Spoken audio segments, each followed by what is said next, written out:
नमस्कार दोस्तों। विश्व गुरु कौन है, विश्व चेला कौन है, और कौन सरेंडर कर गया और किसने सरेंडर करा लिया, कौन सच्चा है कौन झूठा है, और किसने सिर्फ हवा भरी है और कौन ठोस है, ये सारे आज जवाब मिल गए। सुबह से इतने जवाब मिले कि उसके बाद लगता है कि किस बात पे बात की जाए। आज सबसे पहले उस सवाल का जवाब देता हूं कि जो बार बार ट्वीट पर ट्वीट करते जा रहे हैं पाकिस्तान के प्रधानमंत्री शहबाज शरीफ। शहबाज शरीफ हर थोड़ी देर बाद किसी न किसी को बताते हैं कि कैसे इस्लामाबाद आज किस स्थिति में बढ़ रहा है।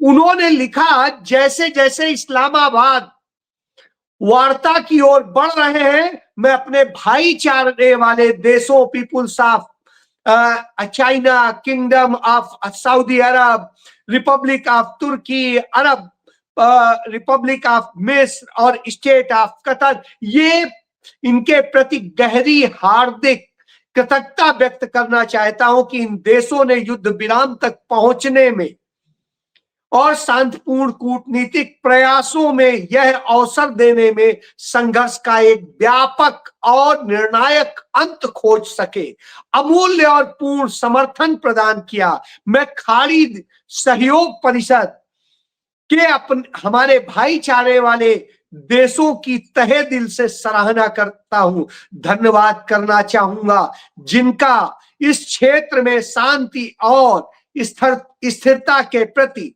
निरंतर समर्थन और प्रतिबद्धता हमारे प्रयासों के लिए अत्यंत आवश्यक बनी हुई है।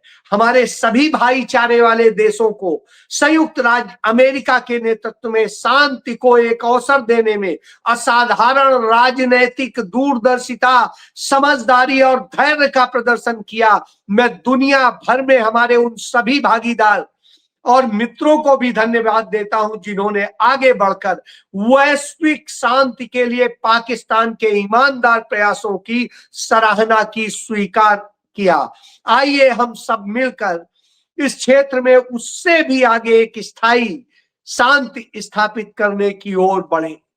जी हां, इस तरह से इस्लामाबाद में बैठ करके शहबाज शरीफ ट्वीट कर रहे हैं। और यही नहीं, वो ट्वीट पर यह भी कहते हैं कि 10 अप्रैल को इस्लामाबाद में अमेरिका भी होगा और ईरान भी होगा और हम सब हल निकाल लेंगे, जो भी समस्याएं हैं उनका स्थायी समाधान करेंगे और इस दिशा में हम आगे बढ़ चुके हैं।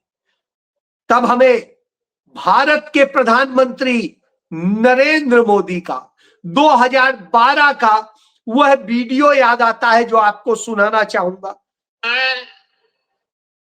अगर कहीं कोई संकट है, कहीं कोई समस्या है, तो लोग समाधान के लिए भारत को याद करते हैं। अब आप सोचिए, ये नरेंद्र मोदी हैं जो कह रहे थे 2024 में कि कहीं कोई संकट है, कहीं कोई है तो समाधान के लिए भारत को याद करते हैं। साहब, आपको भारत का कोई एक ट्वीट दिखाई दिया क्या? नरेंद्र मोदी कोई एक शब्द बोल पा रहे हैं क्या? नरेंद्र मोदी के मुंह से एक शब्द नहीं निकल रहा है। तब ऐसे में हमें अपनी प्रधानमंत्री श्रीमती इंदिरा गांधी की न्यूज वीक में छपी है फोटो कवर स्टोरी याद आती है और इसमें आता है इंडिया गोज न्यूक्लियर। यह 1974 में छपी थी। इंदिरा गांधी पाकिस्तान के 2 टुकड़े कर चुकी थी।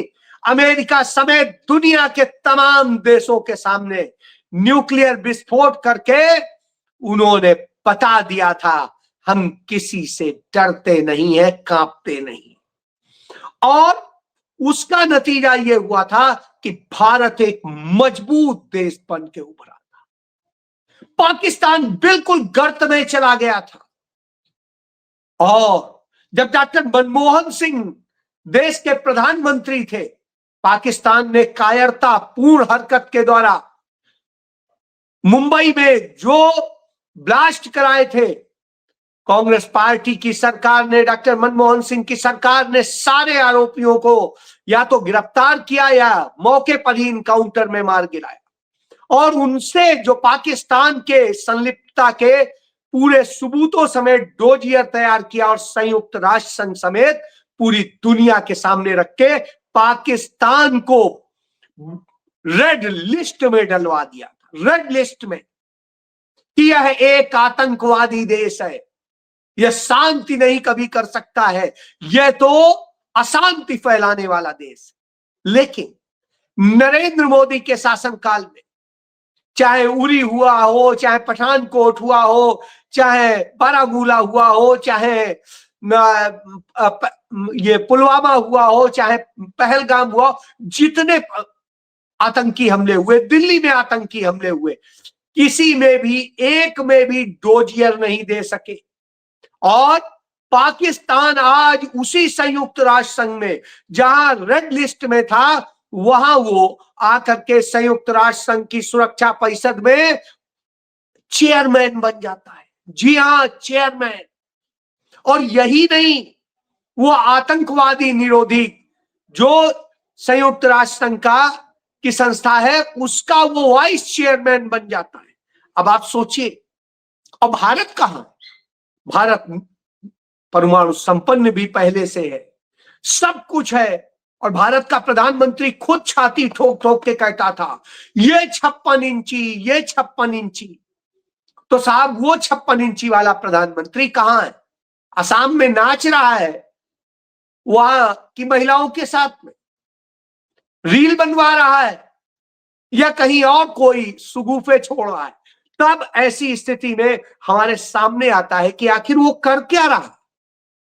ईरान जैसा छोटा देश अमेरिका को झुका के खड़ा कर देता है, अपने 10 सूत्रीय जो उसका फार्मूला था उसी पर वो समझौता करने को तैयार होता है, और उसी पर सीज फायर करता है, और साफ साफ कह देता है कि 2 हफ्ते में इसका हल निकले, और उसके बाद में स्थायी हल निकले। हम अपने किसी उससे पीछे नहीं हटेंगे। अमेरिका को वो सारे पूरे करने पड़ेंगे। अमेरिका लाचार सा खड़ा है, क्योंकि वहां के राष्ट्रपति डोनाल्ड ट्रंप के खिलाफ उन्हीं के देश के 85 सांसदों ने प्रस्ताव दे दिया है कि इन्हें बर्खास्त किया जाना चाहिए। जी हां, तो ऐसी स्थिति में आप समझ सकते हैं। तो ऐसी स्थिति में नरेंद्र मोदी क्या कर रहे हैं? सवाल ये उठता है, विश्व गुरु कर क्या रहे? तो विश्व गुरु भारत के मीडिया को मैनेज कर रहे हैं, खबरें प्लांट करा रहे हैं। कैसी करा रहे हैं दिखाता हूं। एबीपी न्यूज जो चैनल है वो खबर ये दिखा रहा है, सीज फायर के बाद भारत के हाथ लगी बड़ी जीत। अब साहब, बड़ी जीत क्या लगी है? 7 साल बाद आ रहा है ईरानी तेल। तो साहब, 7 साल पहले भारत ने ईरानी तेल जो क्यों बंद कर दिया था, जो हमें बेहद सस्ता मिलता था, क्यों बंद किया था? क्योंकि नरेंद्र मोदी, 56 इंची वाला नरेंद्र मोदी डर गया था। उसे डोनाल्ड ट्रंप ने डरा दिया था, और उसने कहा था यदि ईरान से तेल खरीदा तो हम ये कर देंगे, वो कर देंगे, और न जाने क्या क्या। तुरंत कोई टाइम लगाए बिना खर्च से बंद कर दिया था। और अब जब शांति प्रयास चल रहे हैं, अमेरिका ने कहा कि ईरान से तेल खरीद सकते हैं, और उसके बाद अमेरिका तुरंत सीज फायर के लिए गिड़गिड़ा रहा था ईरान के आगे। तब नरेंद्र मोदी को लगा, वाह, अब अच्छा मौका है, ले ले। तो उसे जीत बता रहे हैं। अब आप सोचिए, कौन सी जीत, काहे की जीत? जब पाकिस्तान से लड़ रहे थे ऑपरेशन सिंदूर के नाम पे, तो उस पाकिस्तान के मामले में डोनाल्ड ट्रंप ने ही ट्वीट किया था, और नरेंद्र मोदी सीज फायर हो गया था। और इसी तरीके से कम 100 बार डोनाल्ड ट्रंप यह दोहरा चुके हैं। तो वो 56 इंची कहां है? वो 56 इंची आज क्या बताएंगे कि जब विश्व में 2 हफ्ते का जो युद्ध विराम हुआ है, उसका जो स्वागत कर रही है कांग्रेस पार्टी, और जिस तरीके से वो कह रही है, लेकिन अमेरिका और इन सब के बीच में जहां पर दुनिया में भारत को दिखाई देना चाहिए था ग्लोबल पॉलिटिक्स में, वो जियो पॉलिटिक्स में भारत कहां गायब है, कहां छिप गया है। भारत तो दुनिया की सबसे बड़ी आबादी वाला देश है, सबसे ज्यादा संसाधन होने की बात करते हैं, प्रधानमंत्री तो विश्व शक्ति बताते हैं।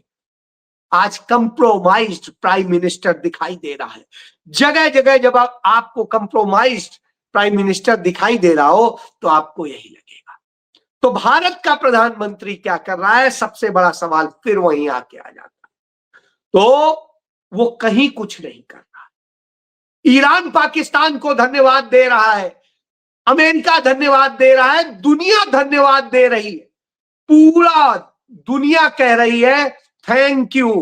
थैंक यू मोदी जी नहीं कहती है, थैंक यू पाकिस्तान कहती है। देख लीजिए, पाकिस्तान को थैंक यू हो रहा है कि world welcome US Iran ceasefire urge lasting peace in the Middle east.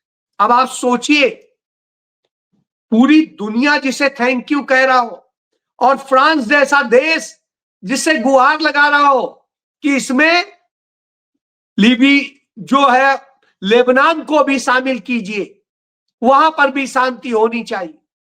इस तरह से जब सारी बातें आती हैं तो आता है भारत का प्रधानमंत्री क्या कर रहा है। तो भारत का प्रधानमंत्री क्या कर रहा है, ये देखिए, देश संकट में है, वो नाच रहा है। इस दिल्ली शहर को और जब नाच रहा हो तो ऐसी स्थिति में आप देखिए इस तरह से चल रहा है।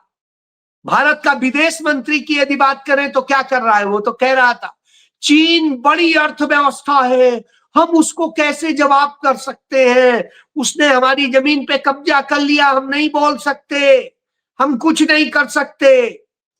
हमने पाकिस्तान पे जब कहा कि हमने ऑपरेशन सिंदूर किया तो खुद इसी विदेश मंत्री एस जयशंकर ने कहा कि हमने पाकिस्तान को बता दिया कि हम आपके यहां वैसे कहीं नहीं कर रहे हैं, हम तो सिर्फ एक एजेंडे के लिए कर रहे हैं।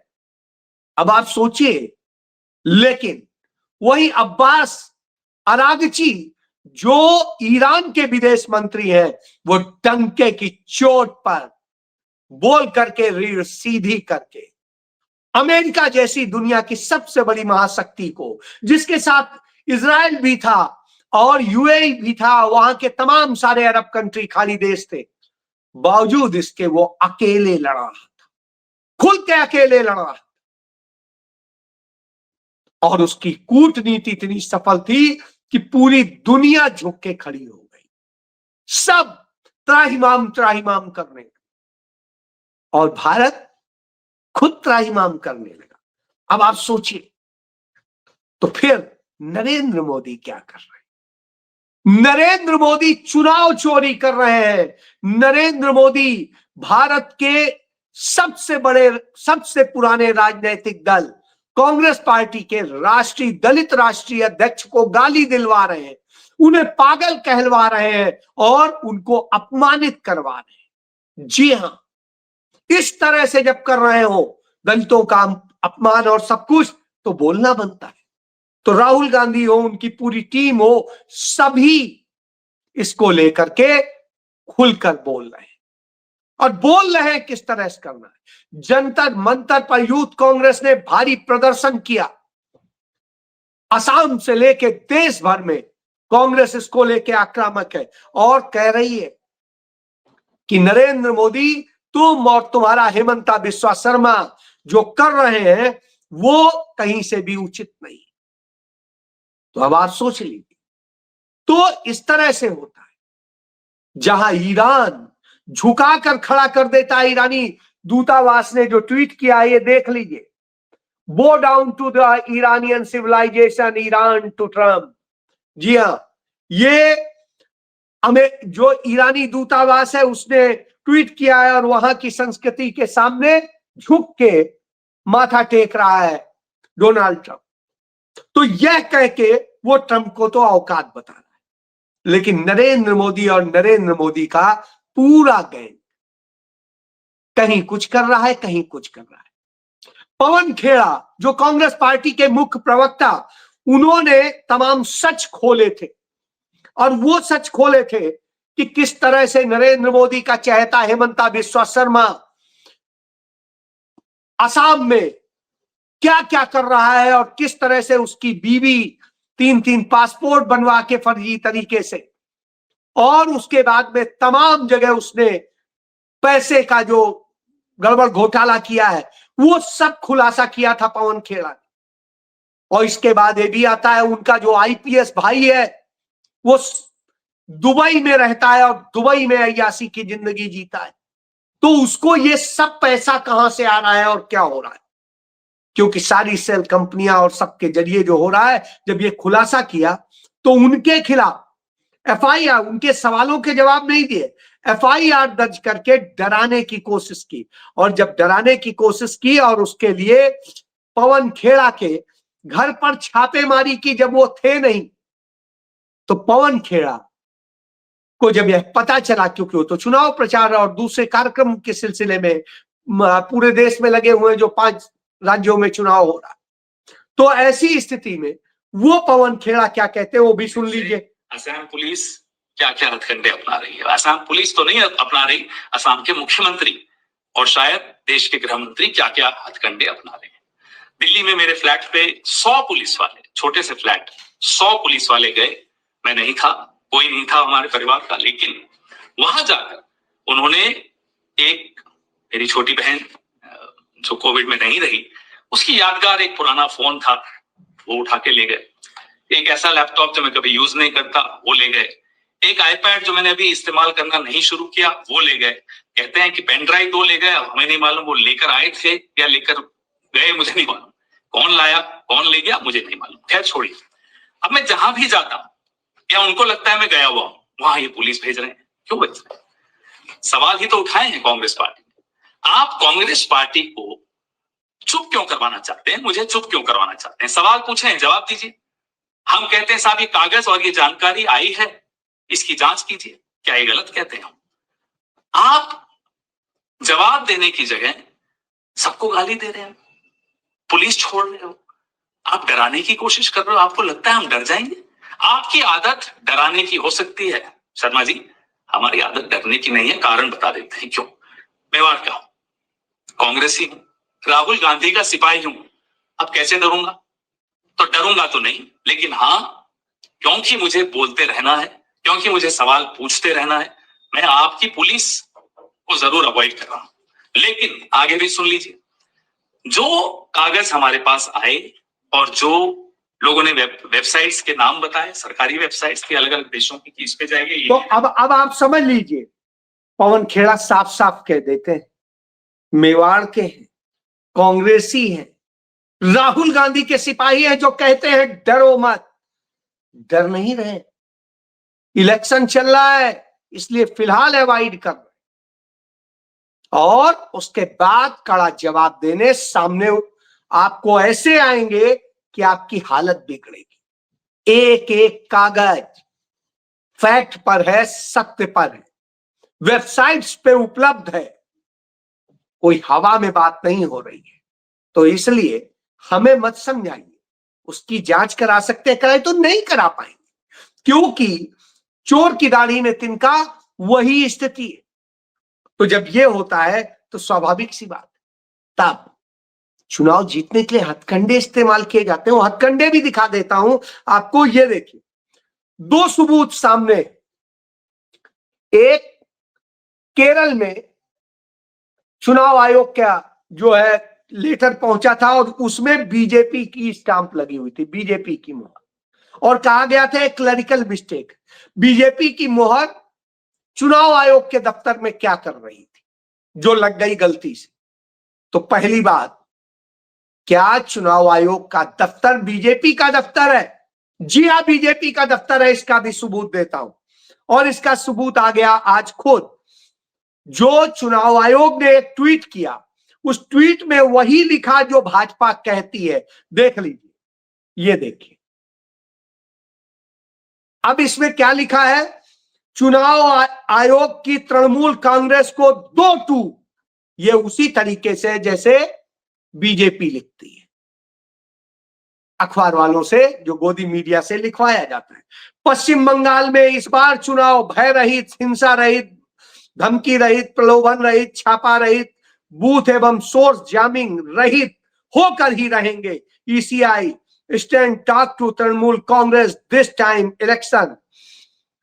Elections in West Bengal would surely be. अब आप सोचिए, जिस तरह से ये लिख रहे हैं वो भाषा प्योर बीजेपी की भाषा है।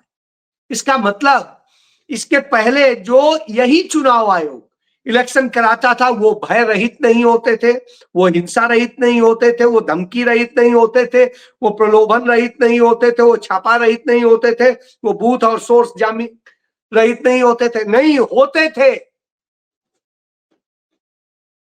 आप आज ये सब कर रहे हो और इसलिए ये, यानी हर पाप खुद करेंगे और बताएंगे।